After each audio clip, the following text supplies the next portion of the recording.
வணக்கம். செல்வகுமாரின் அதிகாலை வானிலை ஆய்வறிக்கை. அதிகாரப்பூர்வ வானிலை அறிக்கைக்கு இந்திய வானிலை ஆராய்ச்சித்துறை அறிக்கையை பார்க்கவும். 2026 மே 26 செவ்வாய்க்கிழமை அதிகாலை நிலவர வானிலை பதிவு. நேற்றைக்கு பார்த்தீங்கன்னா திருவள்ளூர் மாவட்டம் தொடங்கிய மழை, அதாவது திருவள்ளூர் அதனை ஒட்டியுள்ள ஊத்துக்கோட்டை பகுதியிலிருந்து தொடங்கிய மழை, காஞ்சிபுரம் மாவட்டம், ராணிப்பேட்டை மாவட்டம், வேலூர் மாவட்டம், திருவண்ணாமலை மாவட்டத்தோட வடக்கு ஓரம், திருப்பத்தூர் மாவட்டம், கிருஷ்ணகிரி மாவட்டம், அப்படியே தருமபுரி மாவட்டம் கர்நாடக எல்லையோரம், அப்படியே கர்நாடக பகுதிக்கு போயிடுச்சு. நேற்றைக்கு இந்த இடத்தை தவிர பெரிதாக எங்கும் மழை இல்லை. தென் மாவட்டங்களில் ஒரு சில இடங்களில் இருந்துச்சு, ஆனால் அது ரொம்ப நேரம் நீடிக்கலை. ஆனால் இன்றைக்கு எப்படி இருக்கும் அப்படின்னு பார்த்தீங்கன்னா, இப்போ அரபிக்கடலில் ஒரு காற்று சுழற்சி உருவாகிட்டு இருக்கு. லட்சத்தீவிற்கு அருகிலே அந்த காற்று சுழற்சி கிழக்கு நோக்கி வரும், கேரளா நோக்கி. மியான்மர் கரையை நோக்கி ஒரு காற்றழுத்த தாழ்வு நிலை வந்து கொண்டிருக்கு தென்சின கடலிலிருந்து. அது மியான்மர் வந்து வங்கக்கடலில் இறங்கியதும் பிக்கப் ஆகி அரபிக்கடலில் உருவாகக்கூடிய அந்த காற்று சுழற்சியை கிழக்கு நோக்கி எடுத்து கேரள கடலோரம் வந்து தென்மேற்கு பருவமழையை தொடக்க போகுது. ஆனால் அது பிக்கப் ஆனதுனால இது தென்மேற்கு பருவமழையை பெயரளவில் தொடக்கி வேகமாக ஆந்திர பிரதேசம் வரைக்கும் முன்னேற செய்து, பிறகு 3ஆம் தேதி வரை கொஞ்சம் தீவிரமில்லாத தென்மேற்கு பருவமழையாக கொடுத்து விட்டு 3ஆம் தேதி ஜூன் 3 ஸ்ட்ராங் ஆகிடும். அப்போ 3ஆம் தேதிக்கு பிறகு அது மேற்கு வங்கம் மற்றும் வங்கதேசத்தில் கடந்தது. மேற்கு வங்கம் மற்றும் வங்கதேசத்தில் கடந்து காற்றை வந்து வேகமாக ஃபோர்ஸாக இழுக்கிறது வந்து கொஞ்சம் தொய்வு கொடுக்கும். அதனால நீடித்த தென்மேற்கு பருவமழை கேரளாவில் 3ஆம் தேதியிலிருந்து கொடுக்க போகுது. 4ஆம் தேதியிலிருந்து வலுவாகும். 4லிருந்து அப்புறம் மழை தாங்க. ஏதாவது ஒரு நாள் வீக்காக இருந்தாலும் அடுத்தடுத்து சிஸ்டம் காற்று சுழற்சி கேரள கடலோரம் உருவாகி ஒரு கட்டுப்பாட்டு அமைப்பாக இருந்து வங்கக்கடல் வழியாகவும் வடக்கு வங்கக்கடலுக்கு தென்மேற்கு பருவக்காற்று பயணிக்கும். நிலநடுக்கோட்டுக்கு தெற்கில் இருந்து சோமாலியா வந்து அரபிக்கடலோட தெற்கு பகுதி மற்றும் லட்சத்தீவு மாலத்தீவு இடைப்பட்ட பகுதி வழியாகவும் ஓமன் ஏமன் வரைக்கும் கூட போய் பாகிஸ்தான் வரைக்கும் கூட அடுத்தடுத்த வாரங்களில் முன்னேறி போய் பயணிக்கும். ஆக பெரும்பாலும் அரபிக்கடலோர மாநிலங்கள் வழியாக இந்த முறை காற்று பயணித்து நல்லதொரு தென்மேற்கு பருவமழையை கொடுக்கும். இன்றைக்கு எப்படி இருக்கும் அப்படின்னு பார்த்தீங்கன்னா, இன்றைக்கு 26ஆம் தேதி செவ்வாய்க்கிழமை தென் மாவட்டங்களுக்கும் கர்நாடக எல்லையோர மாவட்டங்களுக்கும் இருக்கும். நேற்று போல் தான் இருக்கும். தென் மாவட்டங்களில் மேற்கு தொடர்ச்சி மலையில் கொஞ்சம் பெய்யும், உள்ளேயும் கொஞ்சம் ஆங்காங்கே இருக்கும். அப்புறம் வழக்கம் போல் அந்த திருவள்ளூர் மாவட்டம், திருத்தணி, அப்புறம் காஞ்சிபுரம் மாவட்டம், ராணிப்பேட்டை மாவட்டம், அப்புறம் வேலூர், திருப்பத்தூர் மாவட்டத்திலேருந்து அப்படியே வழக்கம் போல் கர்நாடக எல்லையோர மாவட்டங்கள் இந்த இன்னைக்கு வந்து சேலத்துக்கு கொடுக்கும். சேலத்துக்கு வாய்ப்பு இருக்குது. சேலம் மற்றும் தருமபுரி, கிருஷ்ணகிரி வழியாக அப்படியே கர்நாடக எல்லையோரத்துக்கு போய் மைசூர், பெங்களூர் இடைப்பட்ட பகுதிக்கு கொடுக்கும். அதே நேரத்தில் இன்றைக்கு மாலையில் கோயம்புத்தூர், ஈரோடு அந்த நிகழ்வு நள்ளிரவில் நடக்கும் கர்நாடக எல்லையோர ஆந்திர எல்லையோரத்தில். அதற்கு முன்பே இன்றைக்கு மதிய மாலையில் ஈரோடு, நீலகிரி, கோயம்புத்தூர் வடக்கு மற்றும் கோயம்புத்தூர் தெற்கு, பாலக்காட்டு, கணவாய்க்கும் கூட வாய்ப்பு இருக்கு.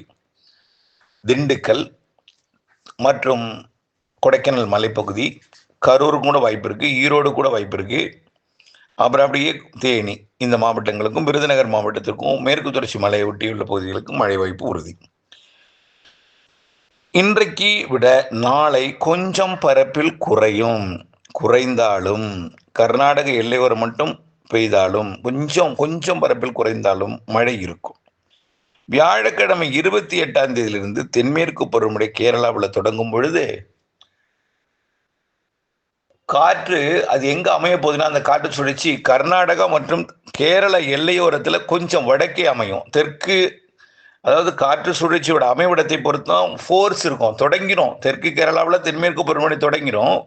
ஆனால் அதோட ஃபோர்ஸான மழை வடக்கு கேரளாவிலையும் தெற்கு கர்நாடகாவிலையும் அப்படியே உள்ளே வெப்பச்சலன மழையாக இரு காற்று இணைவை கொண்டு வந்து கர்நாடகாவிலையும் ஆந்திர பிரதேசத்திலையும் தமிழ்நாட்டின் ஆந்திர கர்நாடக எல்லையோரத்திலையும் மழை பொழிவை கொடுக்கும். ஆனால் பேரளவில் தான் 28ஆம் தேதி தென்மேற்கு பருவமழை தொடங்கும். ஆனால் சீரான மழைப்பொழிவை கொடுத்துட்டு இருக்கோம். கேரளாவில் லேசா மிதமா அப்படி இருந்துகிட்டே இருக்கும். தமிழ்நாட்டிலையும் இந்த லேசான மிதமான வெப்பச்சலன இடிமழை பொழிவு ஆங்காங்கே இருந்துகிட்டே இருக்கும். 31ஆம் தேதியிலிருந்து 30ஆம் தேதி கர்நாடக எல்லையோரம் இருந்துகிட்டே இருக்கும். 30ஆம் தேதி வரைக்கும் வட உள் மாவட்டங்கள்லையும் ஆங்காங்கே இருக்கும். சேலம், தருமபுரி, கிருஷ்ணகிரி, ஈரோடு இதெல்லாம் இருக்கும். என்ன சார் என்ன சொல்கிறீங்க, பெய்ய மாட்டேங்க சார்? கொஞ்சம் பொறுமையாக இருங்க. ஒதுக்கி ஒதுக்கி பெய்யக்கூடிய கோடை மழை ஒதுக்கி ஒதுக்கி தான் இருக்கும். ஆகவே ஒரு இடத்துல கடுமையாக பெய்யுது. நேற்றைக்கு கூட பெய்த மழை 6 சென்டிமீட்டர் வரைக்கும் பெய்ஞ்சிருக்கு. கிருஷ்ணகிரி மாவட்டத்தோட கர்நாடக எல்லையோர பகுதிகளில் 6 சென்டிமீட்டர் வரைக்கும் பெய்ஞ்சிருக்கு. ஊத்துக்கோட்டையிலிருந்து ஊத்தங்கரையை தாண்டி அப்படியே கிருஷ்ணகிரி, ஊத்தங்கரையில் கூட பெய்யல, அப்படியே ஜம்ப் ஆகி நேராக கிருஷ்ணகிரியிலேருந்து ஊத்தங்கரையில் பெஞ்சிருந்தாலும் லேசான மழையாக இருந்திருக்கும். அது கிருஷ்ணகிரியிலேருந்து தென்கனிக்கோட்டை, அஞ்சட்டி இங்கெல்லாம் நல்ல மழை பொழிவை கொடுத்து கர்நாடகாவில் போயிருக்கு. அதே போல் திருப்பத்தூர் மாவட்டம், திருவண்ணாமலை மாவட்ட வடக்கு பகுதி, இதெல்லாமே ராணிப்பேட்டைக்கெல்லாம் இன்றைக்கும் அதே போல் ஆங்காங்கே கொடுக்கும். வரக்கூடிய நாட்கள்லாம் அந்த இடத்துல மழை இருந்துகிட்டே இருக்கும். அப்பப்போ தென் மாவட்டங்களில் கொடுக்கும். 31ஆம் தேதியிலிருந்து தமிழ்நாட்டின் உள்ளேயும் மழைப்பொழிவு தொடங்கும். அதாவது திருச்சி உள்ளிட்ட பகுதிகளுக்கும் டெல்டாக்குள்ளெல்லாம் 1ஆம் தேதி ஆரம்பிக்கும். ஆங்காங்கே குறைச்ச பரப்பில் ஆரம்பிக்கும். 2ஆம் தேதி சென்னைக்கெல்லாம், அதாவது அதுக்கு முன்னாடியே 29, 30, 31 சென்னைக்கு ஒரு நாள் கொடுக்கும், ஏதாவது ஒரு நாள் கொடுக்கும். ஆனால் 31ஆம் தேதிக்கு பிறகு சென்னைக்கும் வந்துடும், டெல்டாவுக்கும் வந்துடும். ஆனால் பெருசாக பெஞ்சிடாது. ஒதுக்கி ஒதுக்கி ஒதுக்கி ஒதுக்கி கடலோரத்தில் வங்க கடலோரம் வரும். மேற்கே கொஞ்சம் பரவலாக இருக்கும், உள்ளே கொஞ்சம் குறைவாக இருந்தாலும் வங்க கடலோரம் கொஞ்சம் வலுவாக இருக்கும். சரி, வங்க கடலோரம் மழை இருக்கும், மேற்கே வலுவாக இருக்கும், உள்ளே கொஞ்சம் வலு குறைவாக இருந்தும் மழை இருக்கும். 3ஆம் தேதியிலிருந்து தென்மேற்கு பருவமழை கேரளாவில் தீவிரமடையும் பொழுது மேற்கு தொடர்ச்சி மலைப்பகுதி, பாலக்காட்டு கணவாய், ஆரியங்காவு கணவாய், ஆரல்வாய்மொழி கணவாய் எல்லாம் 3ஆம் தேதிக்கு மேலே, 3ஆம் தேதியும் அல்லது 4ஆம் தேதியிலிருந்து கண்டிப்பாக 4ஆம் தேதி ஃபோர்ஸான தென்மேற்கு பருவமழை, 5, 6, 7 எல்லாம் வலுவான தென்மேற்கு பருவமழை, 5, 6, 7, 8, அப்புறம் 6, 7, 8 நல்ல வலுவான தென்மேற்கு பருவமழை பொழியும். சாரல் மழை தாராபுரம் வரைக்கும் கூட எட்டுவதற்கு வாய்ப்பு இருக்குது. ஸோ இப்போவே அப்படியே முழுசாக நம்பிடாதீங்க. அப்டேட்ஸ் அப்படியே இணைந்தே இருங்க, அப்டேட்ஸில் இணைந்தே இருங்க. கண்டிப்பாக நீங்கள் முழுமையாக நம்பி இருக்கலாம். ஜூன், ஜூலை, ஆகஸ்ட் மிகச்சிறப்பான தென்மேற்கு பருவமழை இருக்குது. ஜூலை இறுதியிலேயே தென்மேற்கு பருவமழை அணைகளை நிரப்போம். அப்படியே சீராக ஏறிட்டே இருக்கும். இதில் சில அணைகள், சில அணையெல்லாம் கடகடன்னு ஏறும். தமிழ்நாட்டில் வெப்பசலனத்துடன் கூடிய தென்மேற்கு பருவமழை பரவலாகும். மாலை வந்துவிட்டால் சாரல் மழை, ஆங்காங்கு இடிமழை என்று எல்லா இடங்களுக்கும் பெய்யும். புரியுதுங்களா? ஜூன் 12க்கு மேலே எப்பொழுதுமே இந்த ஜூன் 12க்கு மேலே அந்த மேட்டூர் அணை திறக்கப்பட்ட பிறகு பார்த்தீங்கன்னா டெல்டாவில் நல்ல மழை பெய்ய தொடங்கும். அதாவது பொதுவாகவே கொஞ்சம் குளிர்ச்சி தேவை. வெப்பச்சலன மழைக்கு அங்கேருந்து வெப்பத்தால் லேசாகி மேலெடுத்து வருவது குளிர்ச்சி தேவை. இப்போ வயல்களில் கொஞ்சம் தண்ணி தேங்கும் போது குளிர்ச்சி கிடைக்கும், அப்போ மழை பொழியும். சில இடங்களில் குளிர்ச்சி தேவை, சில இடத்துல வெப்பம் தேவை. வரக்கூடிய காற்றை பொறுத்து நீராவி மேலெழுந்து வந்தால் குளிர்ச்சி தேவை, வெப்பமான காற்று இருந்தால் அது குளிர்ச்சி தேவை, குளிர்ந்த காற்று இருந்தால் வெப்பம் தேவை. ஆகவே இது இடத்துக்கிடம் அது வரக்கூடிய காற்றை பொறுத்து மாறி மாறி ஆங்காங்கே வெப்பமண்டல மழை தென்மேற்கு பருவமழையுடன் இணைந்து பெய்யும். தென்மேற்கு பருவமழை 3ஆம் தேதியிலிருந்து வலுப்பெறும். தொடர்ந்து ஆகஸ்ட் மாதம் செப்டம்பர்லேயும் வலுவான தென்மேற்கு பருவமழைங்க. நான் அணைகளை நிரம்போது ஜூலை இறுதி, ஆகஸ்ட்டில் கடலுக்கு போகிற அளவுக்கு உபரி நீர் இருக்கும். செப்டம்பரில் தென்மேற்கு பருவமழையாக வடகிழக்கு பருவமழையான்னு தெரிய முடியாத அளவுக்கு ஆந்திர பிரதேசம் தமிழ்நாடை ஒட்டி நிகழ்வு வரும், தெற்காந்திராவுக்கு வரும். ஆரம்பத்தில் ஒடிசா மேற்கு வங்கத்துக்கு போகிறது, வங்கதேசத்துக்கு போகிறது, அப்புறம் கல்கட்டாவுக்கு வரும். அடுத்தது வடக்கு ஒடிசா, அடுத்தது வடக்கு ஒடிசா, அடுத்தது மத்திய ஒடிசா, அடுத்தது தெற்கு ஒடிசா, அடுத்து வடக்கு ஆந்திர பிரதேசம், அப்புறம் மத்திய ஆந்திர பிரதேசம், அப்புறம் தெற்கு ஆந்திர பிரதேசம், அப்புறம் அப்படியே வடகிழக்கு பருவமழைக்கு தமிழ்நாடு என்று வந்துடும் நிகழ்வுலாம்.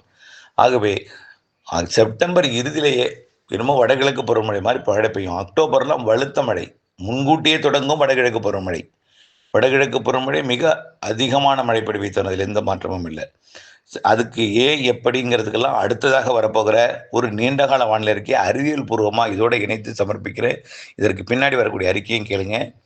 அறிவியல் பூர்வமாக ஏன் தமிழ்நாட்டிற்கு தென்மேற்கு பருவமழை வடகிழக்கு பருவமழை அதிகமாக இருக்குன்னு சொல்கிறோம். எல்லாரும் உலக வானிலையாளர்லாம் சூப்பர் எல் நினோன்னு சொல்கிறாங்க, வெயில் தான் அதிகமாக இருக்குன்னு சொல்கிறாங்க, மழை பெய்யாதுன்னு சொல்கிறாங்க. நீங்கள் எப்படி மழை அதிகமாக பெய்யுன்னு சொல்கிறீங்க, ஜூலையில் நிரம்புன்னு சொல்கிறீங்க? அப்படிங்கிறதுக்கான ஆதாரம் இதோடு வரக்கூடிய நீண்டகால வானிலை அறிக்கை பார்த்து பயன்பெற அன்போடு கேட்டுக்கொள்கிறேன். நன்றி.